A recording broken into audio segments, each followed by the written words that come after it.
என்டிகேவோட கேம்பெயின்ல நிறைய இடங்கள்ல பாத்தீங்கன்னா அவர் சொல்றது என்ன, ஒரு எல்இடி ஸ்கிரீனை பெருசா ஓட விட்டு ரிமோட்டை கையில வச்சு அவர் சொல்லிட்டே இருப்பார். அந்த ரிமோட்ல இவர் அமுக்குனா அது ஒன்று மாறு இது ஒன்று மாறு, தம்பி என்னடா நீ மாத்து அப்படின்னு திட்டிச்சுக்காரு. அது ஒரு பக்கம் வச்சுக்கோங்க.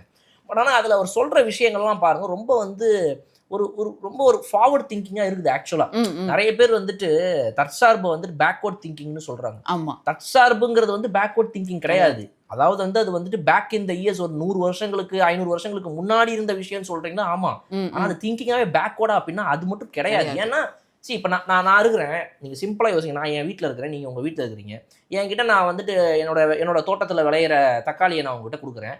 பதிலுக்கு நீங்கள் உங்கள் தோட்டத்தில் வர வெங்காயத்தை கொடுக்குறீங்க.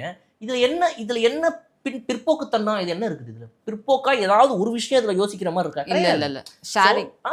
ஸோ தற்சார்புன்றது நல்ல விஷயம். பட் ஆனால் நம்ம முக்கியமாக இப்போ பேச வேண்டியது என்னன்னா, எந்த அளவுக்கு இது மக்கள்கிட்ட போய் சேர்ந்துருக்குங்கிறது தான் இங்கே மேட்ரு. அதேதான். அப்ப என்டிகேவுடைய இவ்வளவு விஷயங்கள் நம்ம இப்ப பேசுறதுனால ஒரு 100 பேருக்கு எக்ஸ்ட்ரா போய் சேர்ந்தா சந்தோஷம். ஆனா போய் சேர்ந்திருக்கா?